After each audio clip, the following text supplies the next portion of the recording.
Os invito a abrir vuestra Biblia en Filipenses, capítulo 2. Vamos a continuar con nuestro estudio, una panorámica de esta carta, y vamos a meditar en el párrafo del versículo 12 al 18.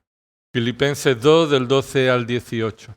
Y mientras llegamos, recuerda que la carta que Pablo escribió, movido por el Espíritu Santo a los creyentes en Filipo, fue escrita cuando Pablo estuvo en un encarcelamiento domiciliario por el Evangelio, y como respuesta a la ofrenda que Pablo había recibido de parte de los filipenses.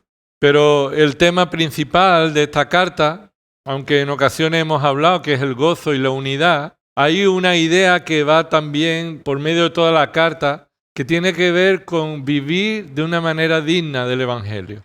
No hay gozo fuera de Cristo. Eso la Biblia lo ha enseñado claramente. Fuera de Cristo no hay gozo. Pero tampoco hay gozo si no vivimos conforme a la voluntad de Cristo. Cuando vivimos conforme a la voluntad de Dios, entonces disfrutamos de un gozo incomparable. Y en el capítulo 1 y en los primeros versículos hasta el versículo 26, Pablo da testimonio de este gozo. Y él dice que se goza en el Señor porque está exaltando a Cristo a pesar del sufrimiento en la cárcel. A pesar de estar sufriendo en la cárcel y desear estar con Cristo, su principal motivo de gozo es que Cristo sea exaltado en su vida. Recuerda lo que dice ahí en el versículo 20. Conforme a mi anhelo, capítulo 1, versículo 20, conforme a mi anhelo y esperanza de que nada seré avergonzado, sino que con toda confianza, aún ahora como siempre, Cristo será exaltado en mi cuerpo, ya sea por vida, ya sea por muerte. Ese es el gozo de Pablo. Y ese es el gozo que debe haber en el creyente. El creyente debe buscar el gozo de que Cristo sea exaltado en nuestra vida. Ya sea por vida, ya sea por muerte, implicando ya sea en una situación agradable, ya sea que sea una situación de sufrimiento. Y por eso dice el versículo 21, un versículo principal en la carta, pues para mí el vivir es Cristo y el morir es ganancia. Pero si el vivir en la carne, esto significa para mí una labor fructífera, entonces no sé cuál escoger. Y Pablo dice que su gozo es exaltar a Cristo, pero también su gozo es buscar la satisfacción de los hermanos en lugar de la propia. Buscar satisfacer la necesidad de los hermanos antes que la suya propia.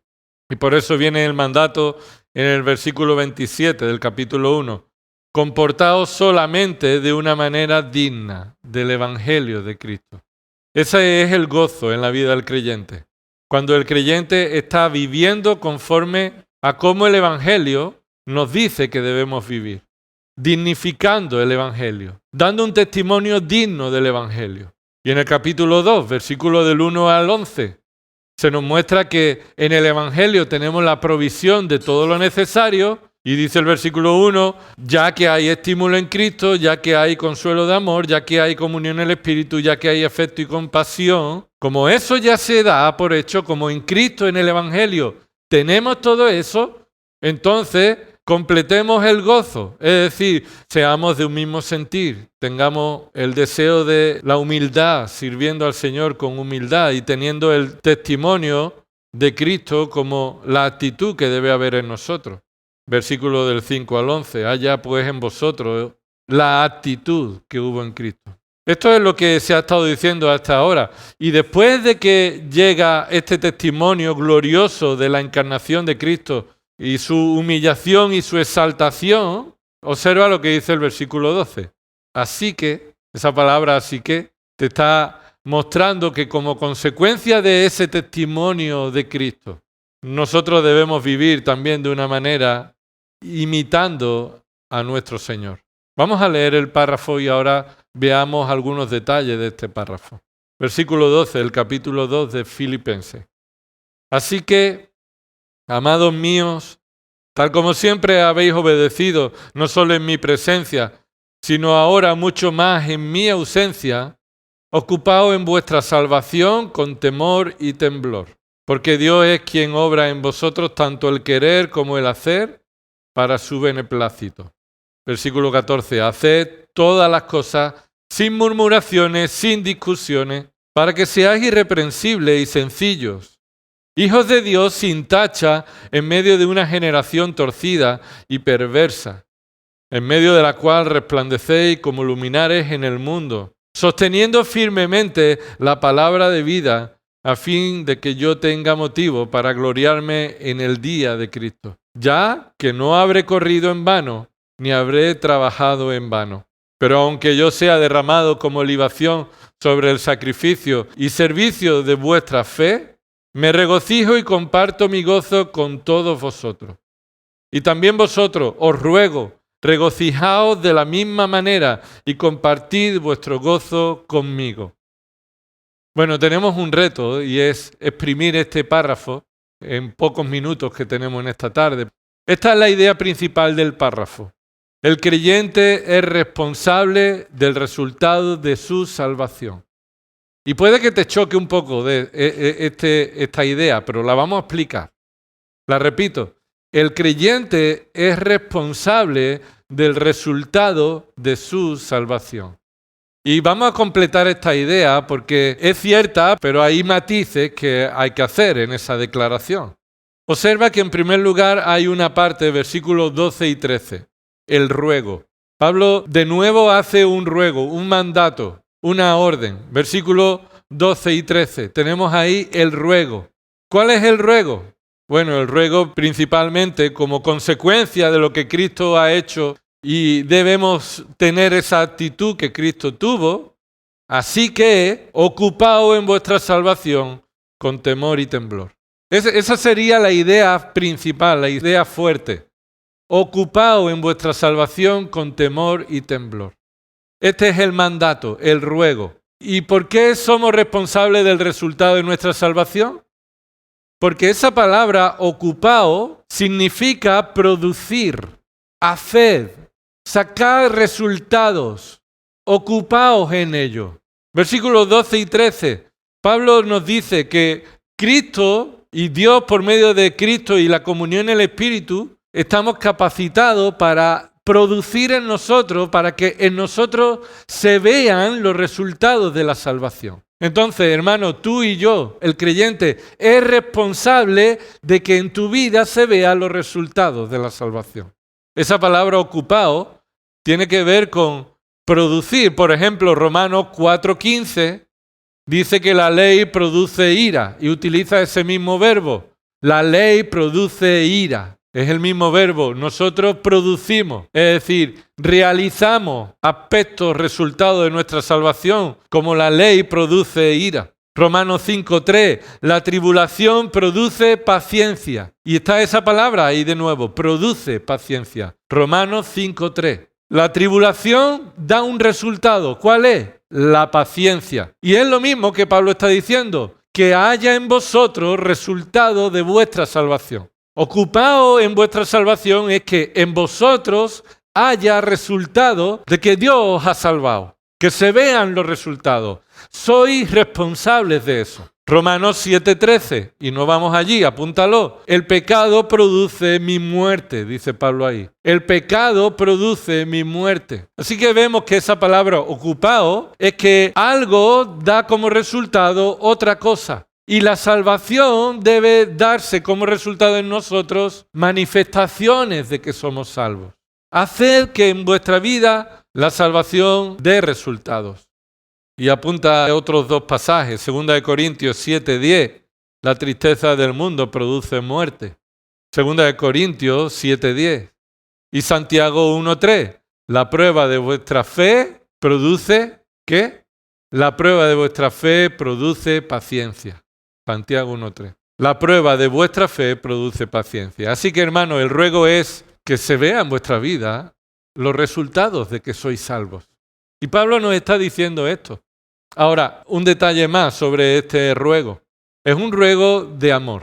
Observa ese detalle. Versículo 12. Amados míos. Aunque es un ruego que confronta, es decir, que se nos diga, hermano, que en tu vida se vean resultados de que eres salvo, eso nos puede escocer un poquito.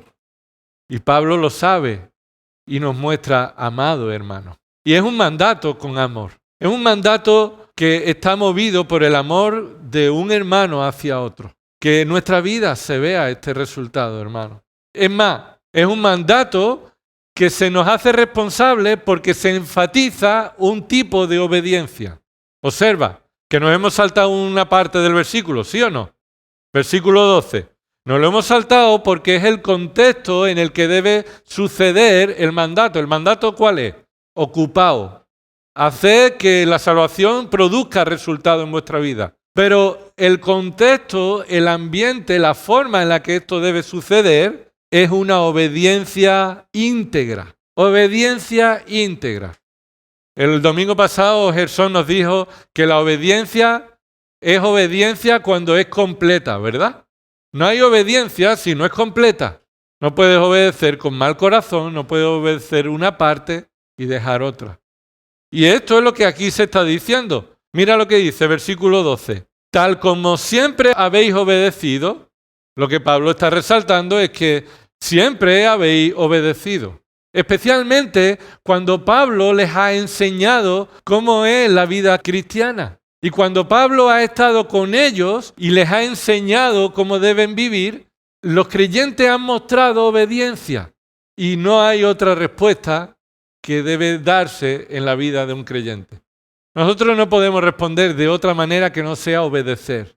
Y obedecemos la palabra de Dios. Pero observa lo que aquí Pablo enfatiza. Tal como siempre habéis obedecido, y ahora aquí dice, no solo en mi presencia, lo que Pablo está diciendo, cuando yo estaba con vosotros, se notaba que erais obedientes. Una iglesia obediente. Escuchabais la palabra de Dios y la aplicabais. Bueno, hermano, como habéis obedecido cuando yo estaba con vosotros, observa que dice ahora, sino, y ahí hay un contraste. No solamente, Pablo está diciendo, no solamente cuando yo estuve con vosotros, sino ahora, y ahora es ahora, es decir, con esta carta delante, conmigo ausente, ahora dice mucho más. No se te olvide, esas palabras están ahí escritas, mucho más. La obediencia cuando Pablo estaba era obediencia, sí. Pero la verdadera obediencia se muestra cuando Pablo no estaba. Y lo que Pablo quiere decir aquí es, mirad, vuestra obediencia se pone a prueba si es genuina cuando yo no estoy.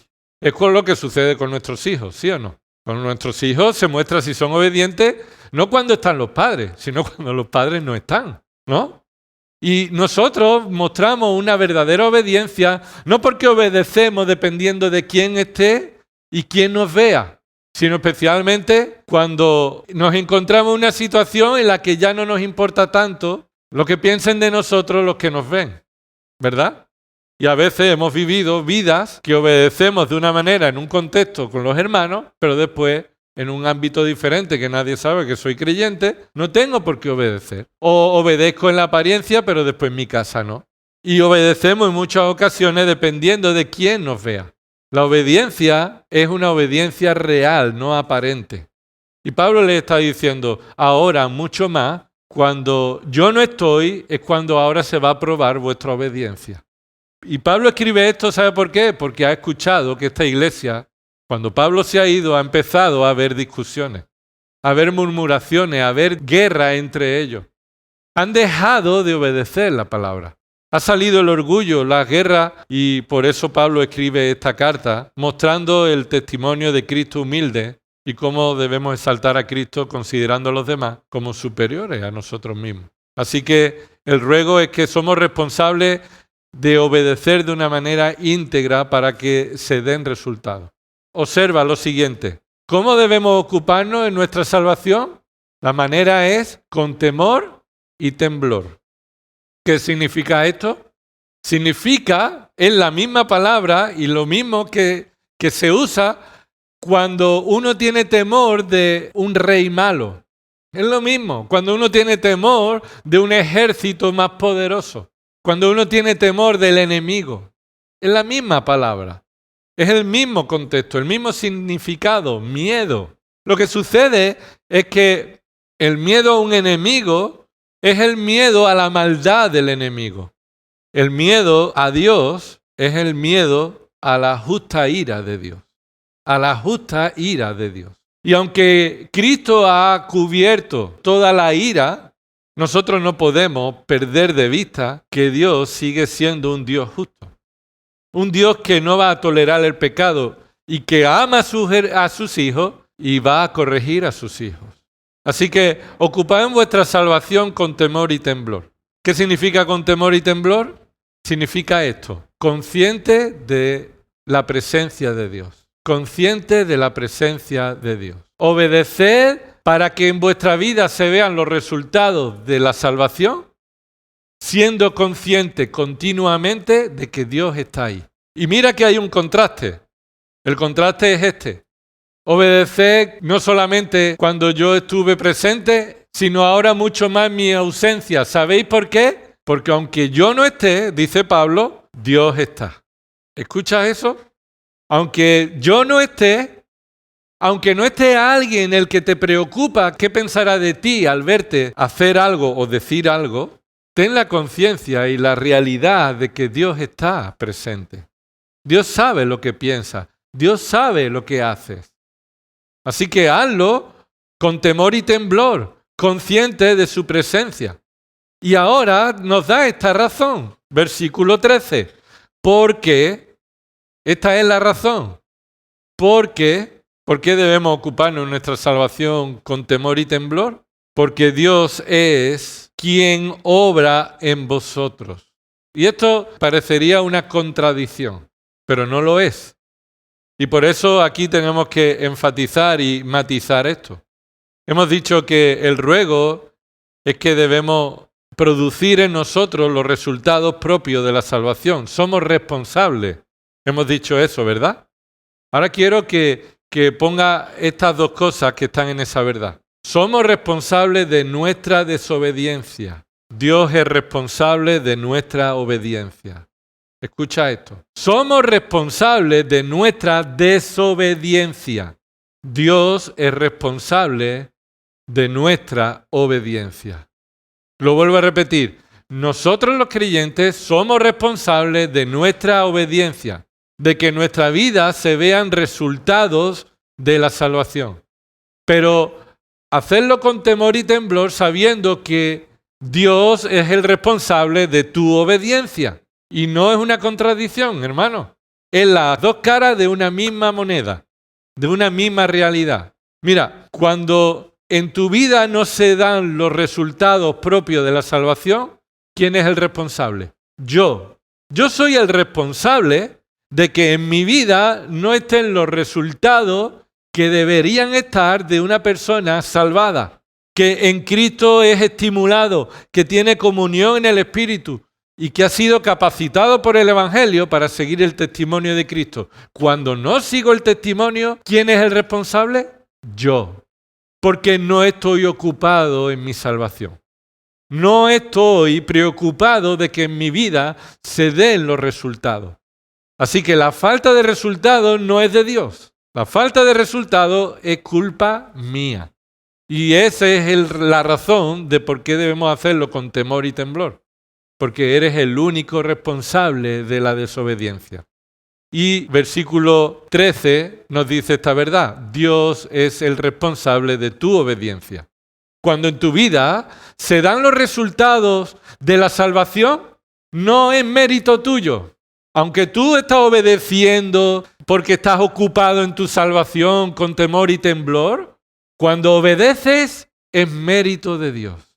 Es Dios quien lo hace posible. ¿Por qué? Porque dice ahí, Dios es quien obra en vosotros. Es decir, Dios es el que hace posible, el que actúa en vosotros, el que actúa. ¿Y cómo actúa? De dos maneras. Obra en vosotros, tanto el querer. ¿Qué significa el querer? El deseo, la voluntad. Es decir, Dios obra para que tu voluntad sea agradar a Dios, ser obediente a Dios. Dios obra eso, cambia tus deseos. Y lo hace por medio de la palabra. Y Dios es quien obra en vosotros tanto el deseo, el querer, la voluntad. Cuando eso está en ti, es Dios quien lo hace. Cuando no está en ti, eres tú el responsable. Y esto es lo que Pablo está aquí enfatizando. Nuestra santificación es colaborativa entre Dios y nosotros. Pero colaborativa significa es que nosotros podemos entorpecer la obra de Dios. Nosotros colaboramos entorpeciéndola. Y debemos orar diciendo, Señor, ayúdame a ocuparme, a que produzca, a no entorpecer tu obra. Necesito que seas tú quien sigas obrando y yo no poner tropiezo a tu obra en mi vida. Y a veces no entendemos estas dos cosas y o somos como los pietistas. Estos pietistas eran los que esperaban que Dios hiciera, se quedaban sentados y decían, no, la santidad es Dios quien la produce, así que yo me quedo sentado y que Dios me cambie, no hago nada. O somos como los que creemos que todo depende de nosotros y es por nuestro esfuerzo y es por nuestros méritos y ni una cosa ni la otra, ambas. Pero se relaciona de esta manera. Hermano, tú eres responsable de tu desobediencia. Dios es responsable de los frutos en tu vida. Así que no lo entorpezcas. Hazlo con temor y temblor, porque es Dios quien produce en ti tanto el querer, que es lo segundo, como el hacer. Es decir, el poder para llevar a cabo los deseos agradables a Dios. Y por eso concluye, para el beneplácito, para su beneplácito. Es decir, para cumplir lo que agrada a Dios. Tanto el deseo como el poder para llevarlo a cabo, es Dios quien lo produce. Así que ten temor de estar impidiendo lo que Dios está haciendo en tu vida. Y a mí se me ponen los vellos de punta cuando estoy estudiando esto. Y es una verdad, porque en Cristo estamos seguros. Pero debemos de ponernos serios. Que porque Dios está haciendo la obra en nosotros, no podemos hacerle a Él responsable de que esa obra no se vea en mi vida. No, Él no es el responsable. No, yo no dejo este pecado porque Dios no me ayuda. ¿Cómo? No, yo no obedezco en la palabra de Dios en esto porque Dios no me da lo que necesito para hacerlo. No. Dios te da todo lo que necesites para hacerlo. Y si no lo estás haciendo, eres tú quien no estás llevando a la práctica esos resultados. Así que tenemos un ruego. Somos responsables de nuestra desobediencia. Dios es responsable de nuestra obediencia, de producir resultados en nuestra vida. Segunda parte, el cómo hacerlo, el modo de hacerlo, versículo 14 al 16, el modo de hacerlo. Dice, haced todas las cosas. ¿Qué se refiere a todas las cosas? Sin duda se refiere a todo lo que tú hagas, ¿vale? Pero en un sentido más concreto en este ámbito es especialmente hacer todo el ministerio, todo lo que hagáis digno del Evangelio en tu vida. Todo lo que sea aplicar en tu vida la voluntad de Dios, hacerlo. Muy bien, pero aquí hay un problema. Y es que no es suficiente con hacer la voluntad de Dios, sino que hacer la voluntad de Dios requiere también el modo en que se hace. Mira, dice ahí que la manera en la que debemos hacerlo es sin murmuraciones ni discusiones. Sin murmuraciones ni discusiones. No es suficiente que tú estés siendo obediente al Señor en tu familia, en tu matrimonio, en el trabajo, en la iglesia, en los dones. No es suficiente con que tú estés ocupado en tu salvación, pero permitas un patrón que es contrario también. Tú permitas la murmuración y la discusión. Esto es lo que estaba sucediendo en esa iglesia. Ellos estaban satisfechos, cada uno valorándose a sí mismo, decir, en mi vida está bien, yo estoy bien. Pero cada uno también estaba tolerando en su vida un buen criterio de que estoy siendo obediente al Señor, pero estaban permitiendo la murmuración y la discusión. Hermano, esto nos dice que debemos temer y temblar cuando murmuramos y discutimos, especialmente en un contexto de la iglesia local, como aquí se está diciendo. Especialmente, pero no solamente porque aquí nos dice que esto tiene una repercusión fuera de la iglesia. Nos dice ahí en el versículo 15, para que seáis irreprensibles y sencillos, hijos de Dios, sin tacha, en medio de una generación torcida y perversa. Lo que está diciendo Pablo aquí es que una generación torcida y perversa como la que este mundo es y de la que nosotros pertenecíamos, este mundo se caracteriza por la murmuración y la discusión. Y para ello es normal. Y hermano, para ti y para mí lo ha sido también. Es decir, nosotros hemos sido salvados de una pocilga, éramos cerdos de una pocilga. Estábamos a gusto con la porquería. Esa era nuestra situación natural. Hemos sido rescatados, salvados de esa pocilga, hemos sido limpiados y parte de esa limpieza implica la murmuración y la discusión, en la cual a veces podemos sentirnos cómodos todavía. Pero el creyente, Pablo está diciendo, esto es intolerable. Es intolerable, no puede haber gozo mientras hay murmuración y discusión. En la iglesia no puede haber gozo y Cristo no será exaltado mientras la iglesia está sirviendo al Señor, pero también permitiendo la murmuración. Así que dice, hacedlo todo, sí, como lo estáis haciendo, pero hacedlo sin murmuración y sin discusión. La murmuración tiene que ver con decir en secreto cuestiones negativas de los demás. Decir en secreto cuestiones negativas de los demás. Apunta a Juan 7:12. Jesús está ahí y sube a Jerusalén en secreto, en un ambiente hostil. Recordad que antes los hermanos le dijeron, oye, ¿por qué haces las cosas en secreto? Hazlo en público para que todo el mundo se entere, ¿recordáis? Y le dijo, no ha llegado todavía mi hora. Se fueron los hermanos y Jesús subió en secreto. Y estando en secreto, el ambiente de la fiesta es que había discusión. Se muestra que el ambiente había dos posturas contrarias entre lo que la gente pensaba de Jesús. Unos decían que Jesús era bueno, otros decían al contrario, él desvía a la gente. La palabra que hoy se utiliza de esta discusión es murmuración. Y mira, esto es un tándem. La murmuración lleva a la discusión. La discusión se origina en muchas ocasiones y la mayoría de las veces por la murmuración. Esos no se pueden separar. Pero hay que echarlos a los dos juntos de aquí. De aquí, de nuestra mente es donde empieza. Y Dios nos ha capacitado para hacer todas las cosas, producir nuestra vida, pero echando fuera la murmuración y la discusión. Apunta Primera de Pedro, capítulo 4, versículo 9. Primera de Pedro, capítulo 4, versículo 9. Y creo que es interesante lo que ahí Pedro está diciendo. Primera de Pedro, capítulo 4, versículo 9. Míralo conmigo, un momento. Mira, dice, sed hospitalarios, los unos para con los otros. Es decir, no es que haya uno que sea hospitalero entre vosotros y todo el mundo pasáis por su casa. No, todos, unos a otros, sed hospitalarios. Pero observa que dice al final, sin murmuraciones.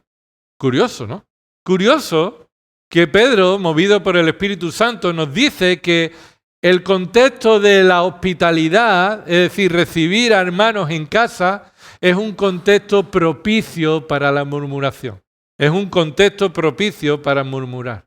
Surgen conversaciones y en muchas de ellas la murmuración está presente.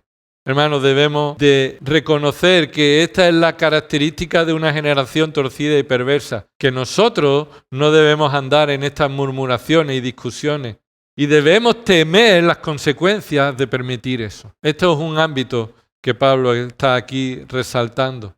¿Por qué? Porque esto debe tener repercusiones, una repercusión de testimonio.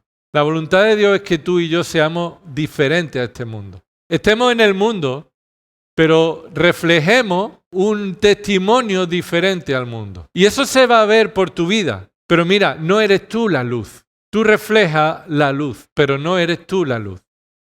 ¿Qué es lo que debe reflejar en el mundo? Porque dice al final del 15, en medio de la cual resplandecéis como luminares en el mundo. Resplandecéis vosotros, pero no resplandecéis vosotros. La luz resplandece a través de vosotros. ¿Qué resplandece? Versículo 16, el lema de Radio Gracia y Paz. Sosteniendo firmemente ¿el qué? La palabra de vida. Entonces, ¿qué resplandece? La palabra de vida es lo que sostenemos con firmeza. Por medio de un testimonio de nuestra vida. Pero lo que se está viendo es la palabra de vida obrando en tu vida. La palabra que produce vida, que santifica, a fin de que yo tenga motivo para gloriarme en el día de Cristo, ya que no habré corrido en vano, ni habré trabajado en vano. ¿No os parece esto unas palabras un poco... No sé, yo cuando estaba meditando en estas palabras, estaba viendo como si Pablo se sintiera responsable de cómo los creyentes van a vivir su vida. Y Pablo dice, así yo tendré motivo de que gloriarme. Y parecería que Pablo se gloriará por mérito propio, pero no es así. Lo que Pablo se gloriaría en el día de Cristo es ver cómo la fidelidad al mandato de Dios, que predica la palabra, trae un resultado en los hermanos que viven la palabra. Y cuando Cristo venga, Pablo se gloriará al ver los resultados de la palabra de Dios, del ministerio fiel de predicar la palabra.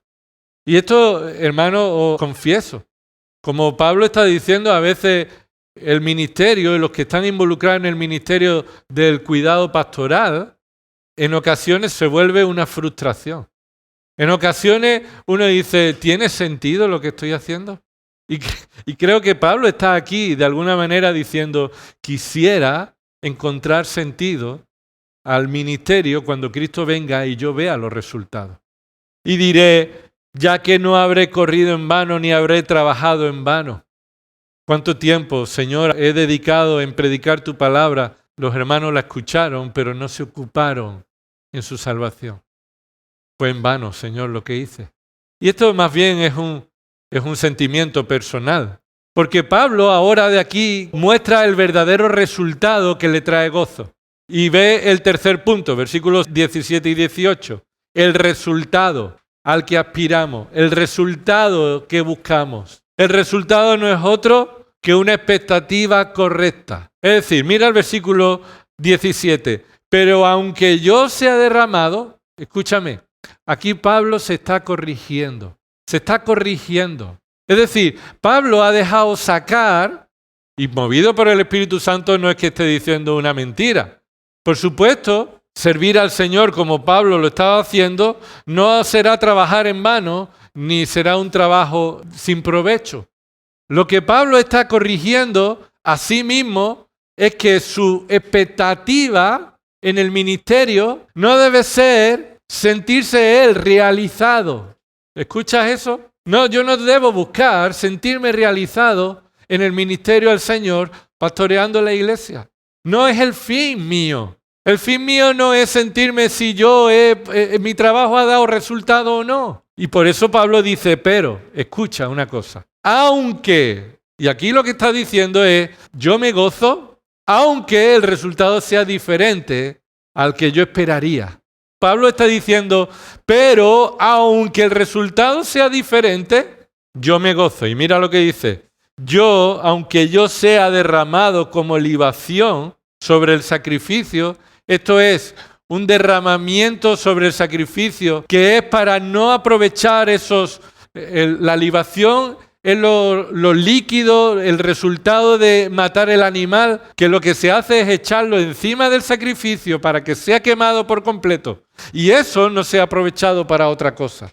Y lo que Pablo está diciendo, si yo soy derramado sobre el sacrificio, como si fuera vano a los ojos del hombre o a los ojos míos, bien hecho. Si Dios quiere que yo trabaje y que vosotros no deis ningún resultado, me gozo. Pablo está diciendo, vosotros debéis dar resultado en vuestra vida porque esto es la voluntad de Dios por medio de la palabra de Dios. Pero, aunque yo sea derramado como libación sobre el sacrificio y servicio de vuestra fe, esto es el servicio de predicar la palabra, sufrir al ver que vosotros estáis en murmuración y discusiones, y esto para mí sea una frustración, pero yo encuentro en esto gozo. Me gozo en esto. Dice ahí Pablo, me gozo y comparto mi gozo con todos vosotros. ¿Por qué se goza Pablo aunque ese sacrificio y esfuerzo pueda parecer vano? Porque en ese sacrificio Cristo es exaltado. Continúa siendo ese el motivo del gozo. Aunque ese sacrificio pueda parecer inútil porque los creyentes no han dado el fruto que se esperaba, Cristo ha sido exaltado en la vida de Pablo. Y yo me gozo y comparto mi gozo con vosotros. Y lo que Pablo ahora les invita es que hagan lo mismo con él, que compartan el gozo. ¿Y sabe de qué manera lo dice? Ahí lo dice el versículo 18.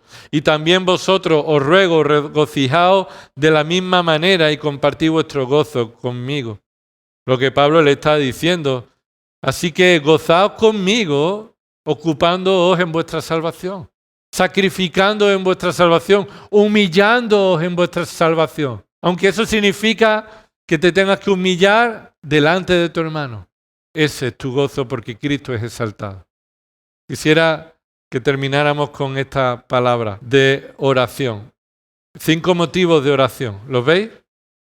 Cuando leas la Escritura, cuando estás haciendo tu devocional, ya sea sola o en familia, te invito a que hagas 5 oraciones o 5 motivos de oraciones. Siempre encuentre esto.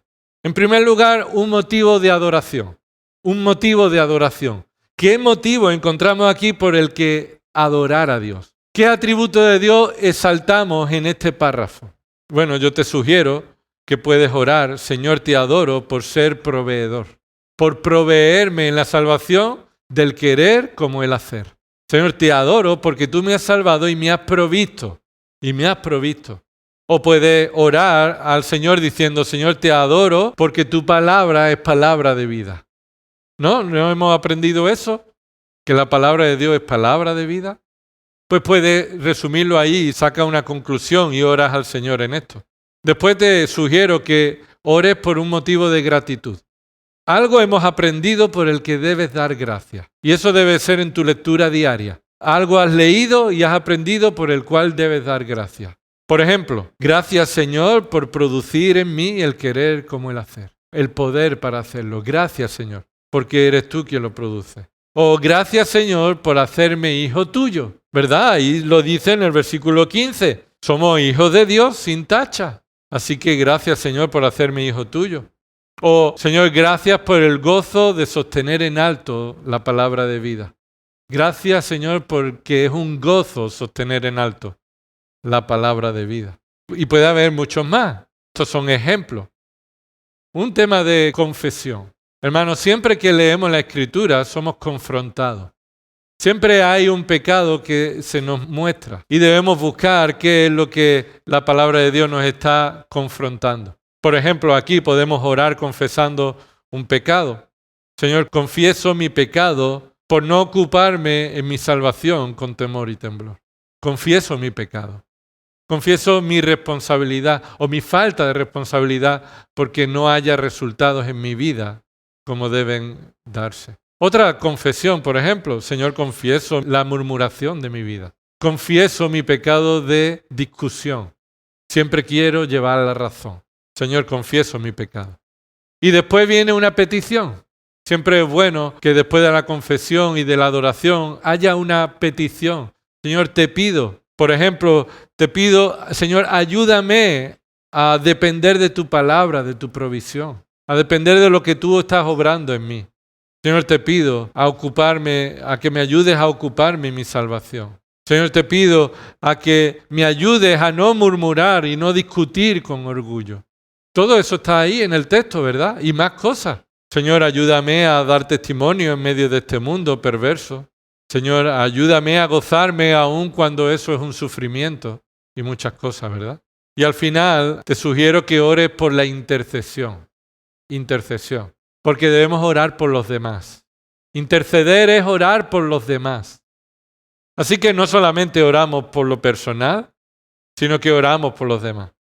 Por ejemplo, Señor, oro por mis hermanos para que estén ocupados en su salvación también. Señor, obra en sus vidas para que el resultado de la salvación pueda ser visto y sea un testimonio. Oro por mis hermanos para que sean irreprensibles en medio de esta generación sin murmuración. Que el Señor bendiga su palabra. Vamos a orar. Gracias, Padre, por ser tú quien nos salva y ser tú quien nos provee de todo lo necesario para la salvación. Y confesamos nuestra necesidad de ti. Confesamos nuestro pecado, Señor, y nuestra responsabilidad de que no se vean los resultados que debieran verse. Ayúdanos a depender de tu palabra, de Cristo, del Evangelio. Ayúdanos a predicarnos el Evangelio cada día, a cada momento. Señor, te adoramos por quien tú eres, por tu misericordia, por tu provisión, por tu palabra de vida. Y te damos gracias porque nos has hecho hijos tuyos. Señor, te pedimos que hagas esto en nosotros, que hagas esto en mis hermanos, en mi vida. Señor, que tú hagas de tu iglesia aquí una iglesia ocupada en su salvación, consciente de tu presencia y en dependencia de tu provisión. Perdónanos por la murmuración. por las discusiones. Quítalo de nuestra mente, de nuestra vida, que no vivamos acostumbrados a ello.